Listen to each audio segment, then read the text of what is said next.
Hey everyone, this is David from David's Broken Note. Today I'm going to be giving you an overview of a tailor neck reset. So I have to emphasize an overview. I'm not going to be showing you how to do it. This is definitely not a repair that anyone should be doing on their guitar if they're the original owner, just because you will void your warranty with Taylor. So emphasizing again, please don't do this.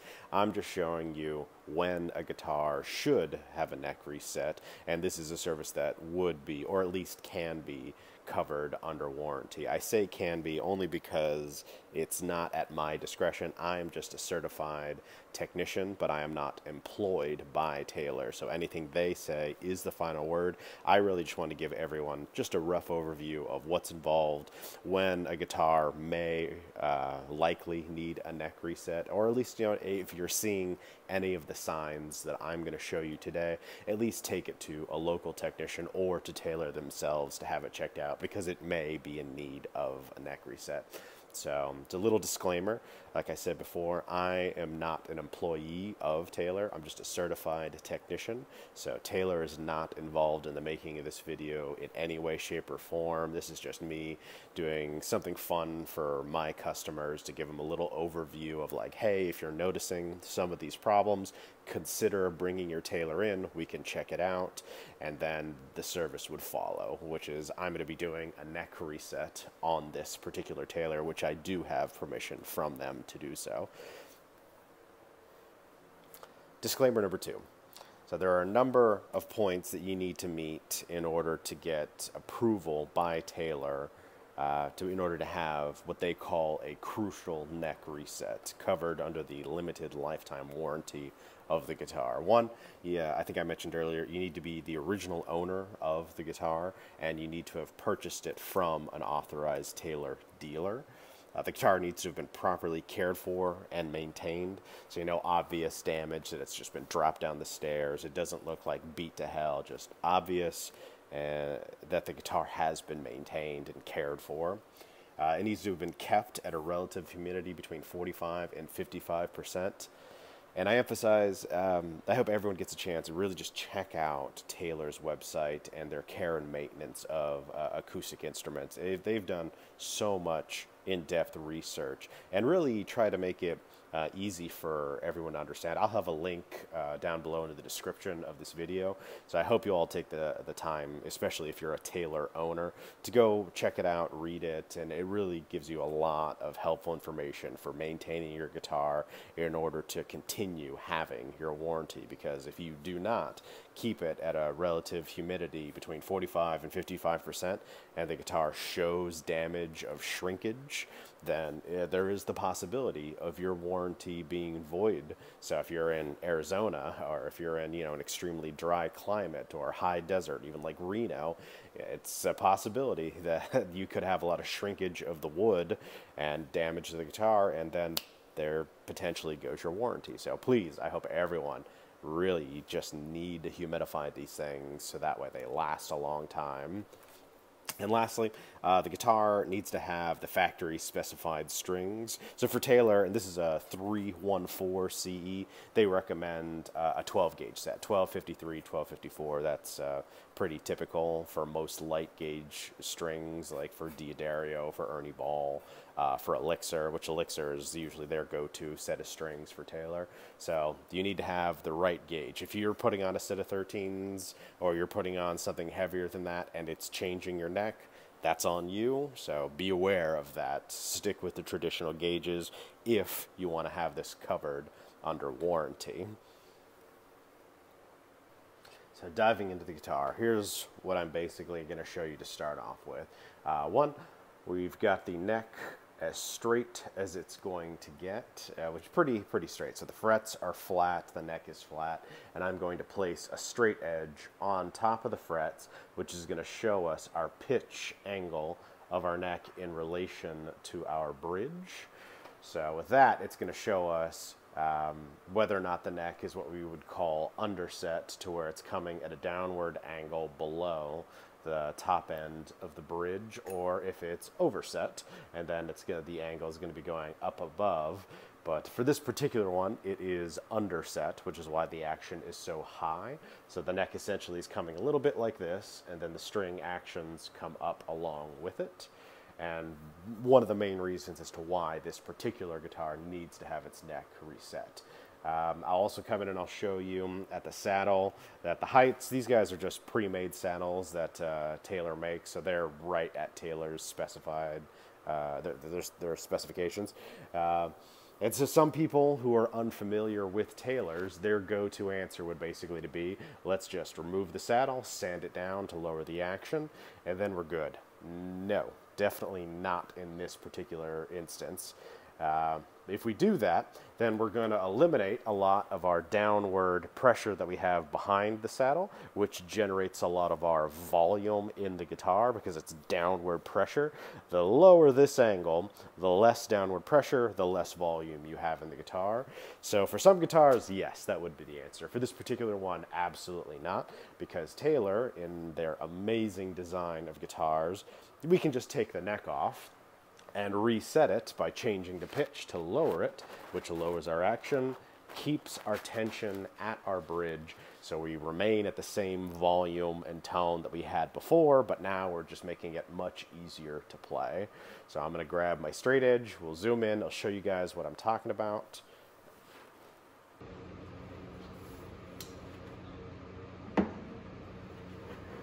So I'm going to measure in 3 places. Right now, I'm in the center of the fingerboard, which is between the 3rd and 4th string. So that's the G and the D. And when I'm measuring, again, the neck being as flat and just straight as I can get it, what I'm measuring is the top of the frets in relation to our bridge. And right now, I'm just barely clearing it. And so we have to imagine, the fingerboard has a radius, while the top of the bridge is flat. So when I'm in the center, I should actually be above the bridge by about, I'd like to see at least a 32nd of an inch. Sometimes more, maybe 3/64ths, maybe even as much as a 16th, but less likely. I've had good experiences with Taylor guitars when I reset the necks. I like to see about a 32nd, maybe 3/64ths, but it depends on the guitar. Wood does what it does, we work around it, and so that's just a rough number I like to aim for. And then when I come to the bass side, between strings 5 and 6, or the E and the A, I want to see it right at the top of the bridge. Right now, I'm below it by about a 32nd of an inch. So I'm gonna do these 3, and then I'm gonna zoom in so everyone can see what I'm talking about. So right now I'm below, so you can see it hits the bridge when it should be right on top. So again, you have to imagine that arch is that as I'm in the center, it's above. As I'm on the bass side or the treble side, I should just meet it. So then I come to the treble, and that's in between strings 1 and 2, or the E and the B strings. This one, I run into it again.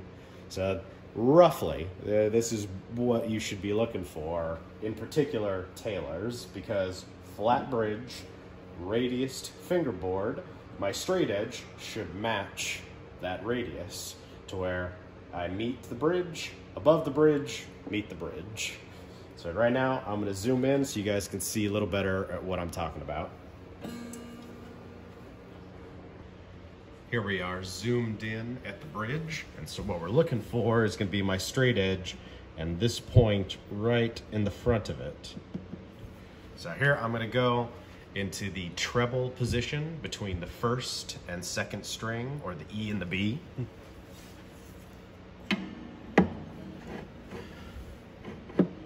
And you can see how I run into it. It might be a little difficult, but I'm about a 32nd, maybe a little more, below the bridge. I'm going to come into the center, which is going to be between strings 3 and 4, or the G and the D.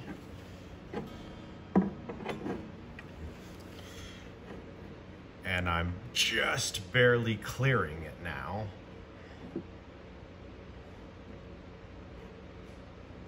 And and I want to see that above the bridge by about a 32nd, maybe 3/64ths. We'll see with this particular guitar once we remove the tension and put the tension back on. That's going to be a factor as well, as that when we remove the tension and we put it back on, again, wood does what it does, we just work around it. Coming into the bass side, between strings 5 and 6, or the A and the E string, run in right into the bridge, and we're about a 32nd or so of an inch below. So again, I want to see that just clearing it. Right now, I can't, because our neck pitch angle is underset, and we need to correct that so that way we'll be able to lower the action of this guitar without sacrificing volume and tone.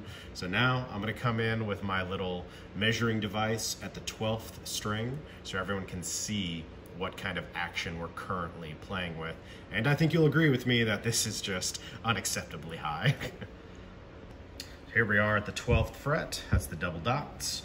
I'm going to show you on the bass side, so right at the 6th string, or the low E, we are looking at about 110 thousandths. You can just see that black line underneath the 110.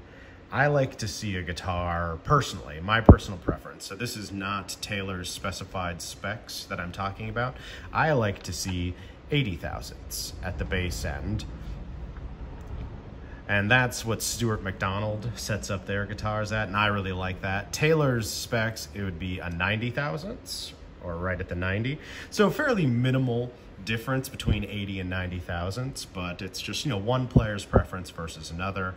Taylor's setup is fantastic. There's, most people probably wouldn't even notice that, but I'm the kind of guy that just likes to push it as far as I can without the guitar being inaccessibly or excessively buzzing.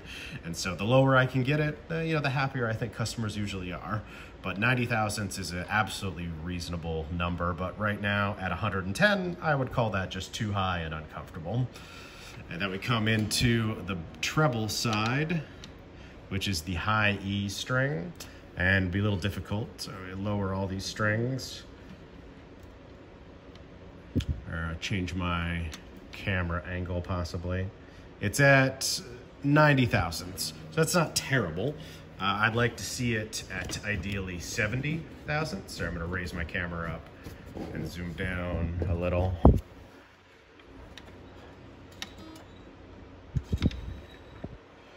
There we go, you can see that at 90 thousandths. So I would call that too high. Okay, now we're going to get into the portion to where I'm going to start disassembling the guitar. So first, I'm going to remove our strings. While I've got the guitar apart, it just gives me an easy opportunity to add some lemon oil to the fingerboard in order to hydrate the wood, as well as to the bridge, just because both are made out of ebony and I don't want them to get excessively dry. So it's just an easy opportunity. Strings off, add some lemon oil, great. These strings are getting, I think I mentioned a little earlier, getting on the older side, so we're going to replace these. So I'm going to remove the strings, and it gives me a great opportunity to tighten up all of our tuners, so that way nothing is coming loose, and just to give them a look over to make sure everything is working properly before we put on a new set. So remove strings, lemon oil, tighten up tuners, and then I'll remove the neck after that.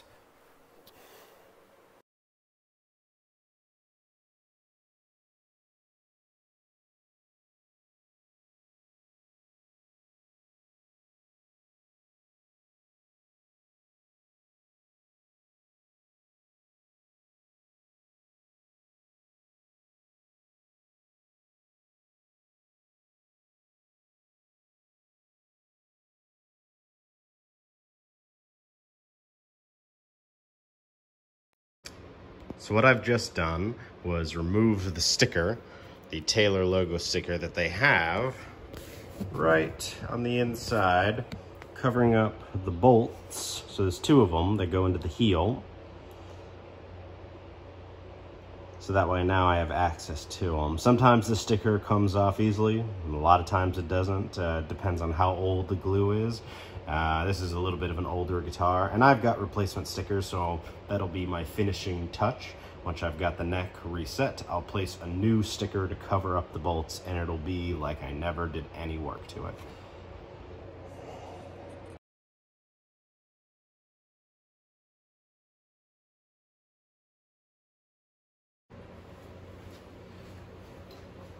So we've got the neck separated from the body. You can see there are 3 bolts that hold the neck and couple it to the body. We have the first, which goes into the tongue, that goes into the fingerboard over the body of the instrument itself, which is on the inside and comes right into it.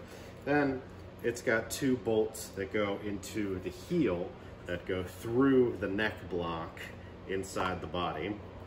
After that, it's got 2 different shims that essentially determine the pivot angle of the neck of the guitar. So you have one that goes over the tongue of the body, and then you have another that goes into the heel, and by changing in very small increments, I believe of about 0.02 of an inch in increments, it'll very slowly pivot the angle of the neck in whatever direction you need it to go relative to whatever, however the guitar is flexing or changing under tension. And so it's just, with Taylor's amazing design, you can do whatever you need to in order to get whatever action or setup that you're envisioning with your guitar. More importantly, I explain it to customers, Taylor, with this particular design, makes it so that way you, the customer, are not purchasing the guitar twice. And what I mean by that is that almost inevitably, at some point, 20, 30, 40 years down the road, you'll have a guitar, if it's a set neck or a glued neck, with a dovetail joint, chances are you'll probably have to reset it at some point. And depending on who you go to, you could be looking at $400, $500, $600. So you could almost, in essence, buy the guitar twice within its lifetime. With Taylor, this is covered under warranty, and you might have to do it once or twice within the lifetime of the guitar, and you don't have to worry about it. This is super simple, couple of different bolts, change the shims depending on however the guitar is flexing over time. And for anyone who's a guitar collector, you know what I'm talking about. Wood does what it does, we just work around it. And wood versus steel, so the tension of the strings more importantly, wood's gonna flex. Steel's gonna win eventually, so something's gonna give. Either the neck is gonna progressively get bent, or your bridge is gonna start lifting, or you suddenly start developing a tummy in the body. And so having a design like this just makes it extremely easy to be able to make the guitar play as great as it was when it was new. It just gives you so many options, and I can't sing the praises enough, honestly. So getting a Taylor, that's just how I phrase it to customers, is that you won't have to buy the guitar twice.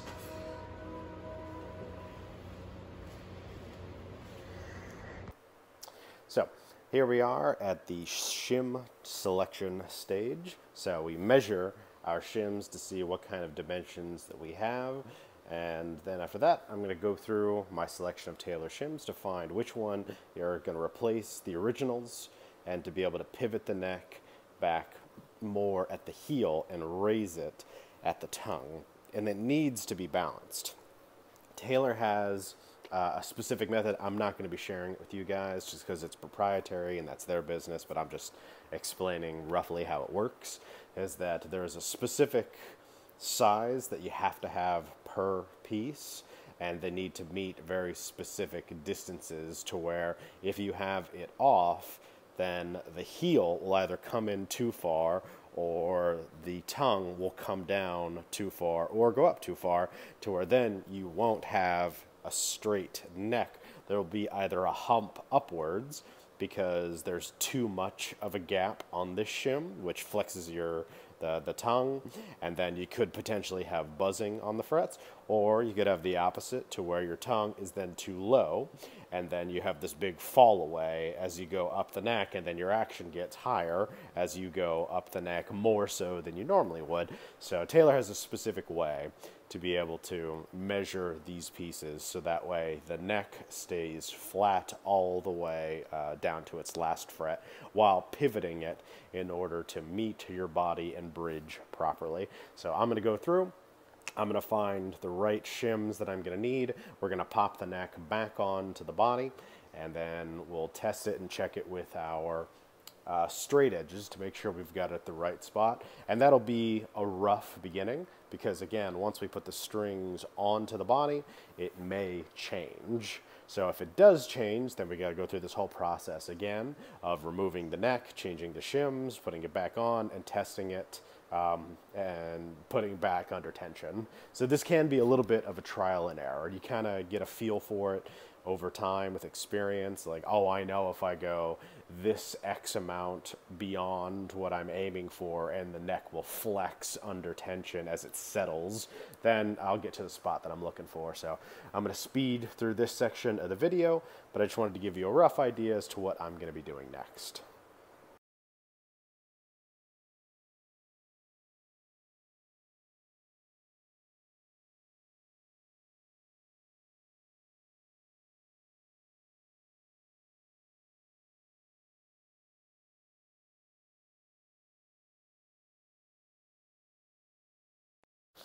Okay, we've got the neck reattached. We've got it set deeply inside of its pocket, so that way it shouldn't adjust when we put the string tension back on.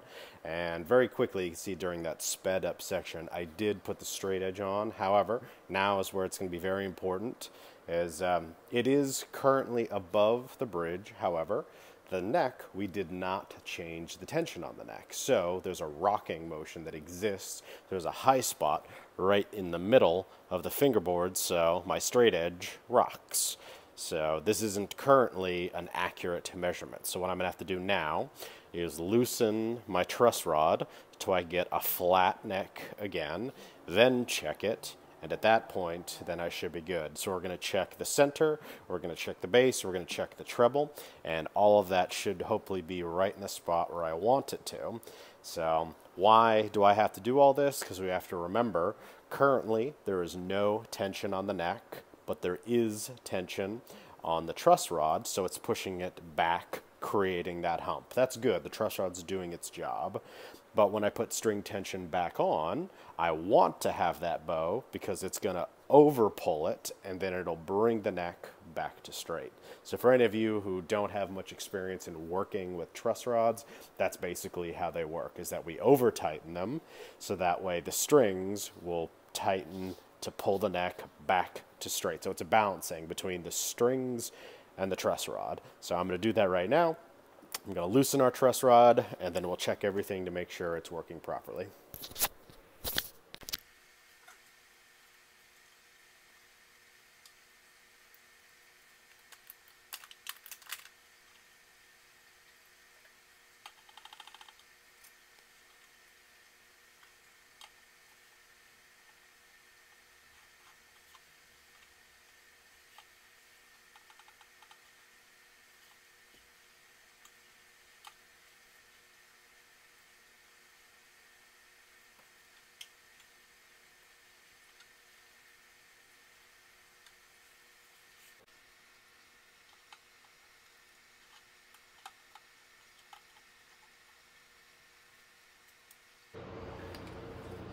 So checking in the middle position.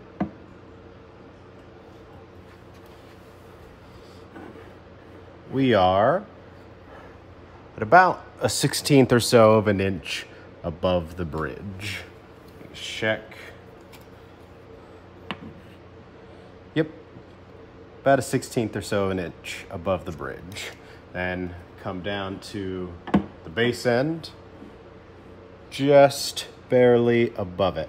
Probably about a 1/64 of an inch above the bridge. Go to the treble side. About a 1/64 above the bridge. So this is really, really close. And it might be a smidge too high, but currently I don't have any tension on the neck. So once I put the strings back on, I think it'll bring it right back down that 1/64 or so of an inch that will flex to remove some of that excess height that I've created in the pitch of the neck.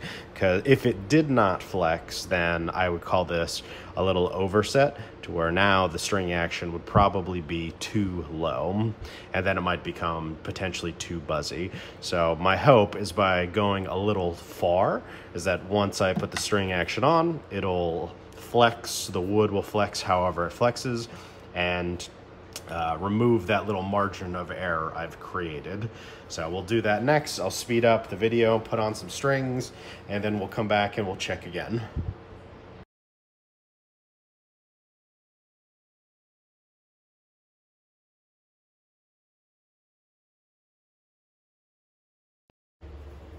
So the guitar is now tuned up to pitch, and I have not changed the tension on the truss rod yet. So currently we have an upwards bow while it's under tension, but it definitely has settled well at the bridge to where now I'm closer to about 3/64 at in the center, and I meet right on the bass end and right on the treble end, so doing well there.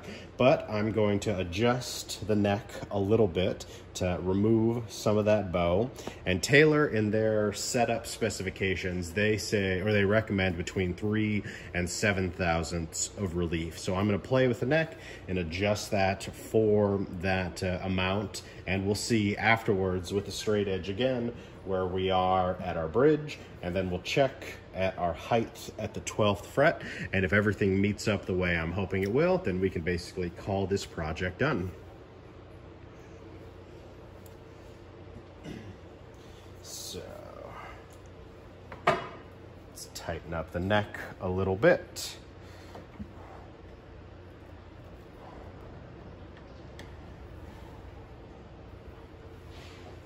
And what you're going to want to have is a set of feeler gauges that have increments of 1/1000th of an inch. So I'm going to start at the high end. I'm going to start at 7, and I definitely want to go less than that. So once 7 no longer fits, I'm less than 7, and we'll figure out where we're at then.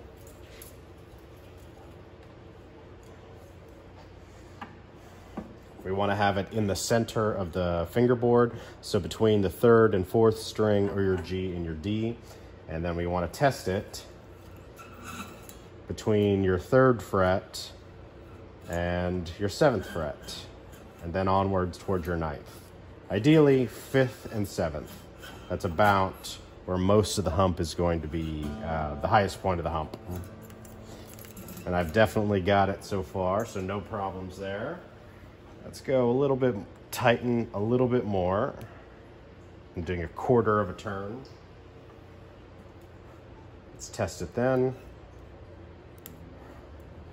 All right, now 7 no longer fits. And let's see where we are on our bridge. I'd say we're closer to about 3/64 now at the center. Let's check the bass end. The bass end is maybe a 1/64. It just clears it. So that's pretty good. And the treble side catches. So treble side is a tiny bit lower in comparison to the bass. That's okay. This is almost negligible. It's such a small amount. Let's see where we are at the 12th.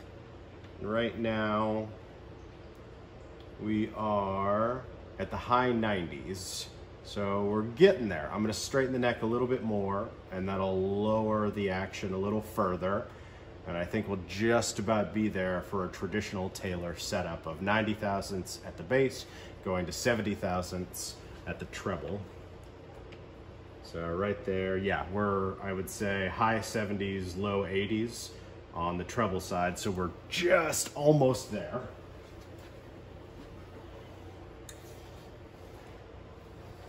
Tighten the neck. I'm gonna do 1/8 of a turn to just do a tiny bit. Come back, check our neck.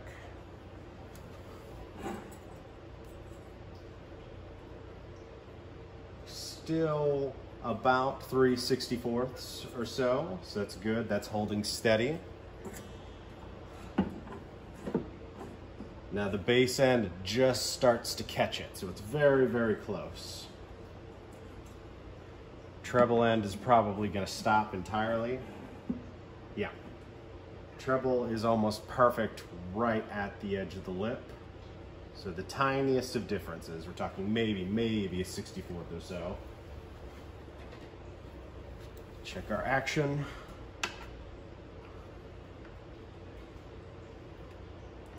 Action is still a little higher than I would like, in the upper 90s. It's better, maybe 95, mid 90s, but it's not quite where I want it to be. Bam. And the treble end is right at 70, so the treble's great. So now the bass is just the only part that needs a little bit of adjustment. So let's check, see what kind of relief we have, and if we can push this a little further.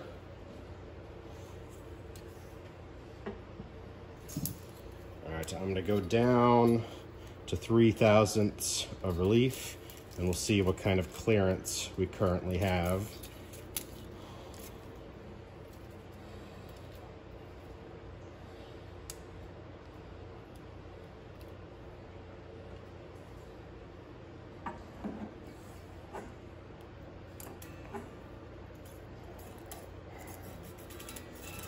Okay, so I still have 3/1000ths. So I'm gonna push the neck until 3/1000ths catches. That one, I'm doing a little bit more, maybe about a quarter of a turn.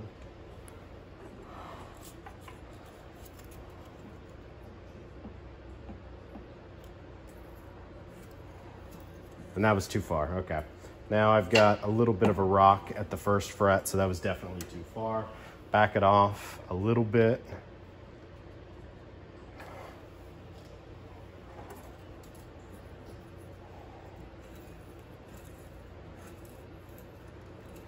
Okay, 3 catches, but I'm not rocking on the first fret, so I may be pretty dang close to an almost dead straight neck with almost no relief.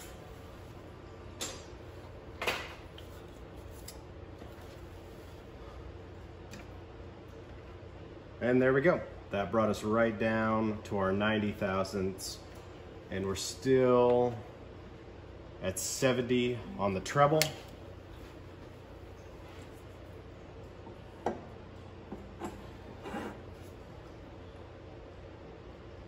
Now, I would say we're probably closer to a 32nd of an inch above in the center. Maybe 3/64. So it's really close in between. Bass side barely clears. Treble side is gonna catch. And it's just about perfect. And everything looks great. That is vastly improved from what it was before. So this should be much easier for the player to be able to play up and down on the fingerboard. And that right there is essentially what is involved with a neck reset of a Taylor. Finishing steps that I'm gonna need to do for this Taylor 314 CE. I still have to place a new sticker over the bolts that are, so that way it covers them up in the heel. Still put the truss rod cover back on and notify the customer, let them come on in, check it out. Some of the info when doing warranty work like this, so just a heads up for any of you guys who may be experiencing some similar issues that this guitar was experiencing, just high action, but you definitely don't want to sacrifice any of your back pressure to lose any tone or volume. If you're watching this and you're thinking that you want to bring your Taylor in as well and have a similar service, what Taylor's going to ask me to ask of you is to bring the guitar, bring it in with a case. They're gonna want the original receipt to show that you guys are the original owner of the guitar. Then they'll want contact info, so they'll want your name, a phone number, your physical address, so that way they can basically make this guitar registered under your name if you currently are not registered. If the guitar currently isn't registered with Taylor, then they may send you a link to be able to fill out that info. Basically, they just want to attach the warranty to the original owner, and absolutely it's something you guys should be doing, so that way you get services like this to be able to have it done for free, potentially. Thank thank you guys so much for checking out the video. I hope you guys liked it, and stay tuned for more. We'll have more stuff that comes into the shop, and thank you again.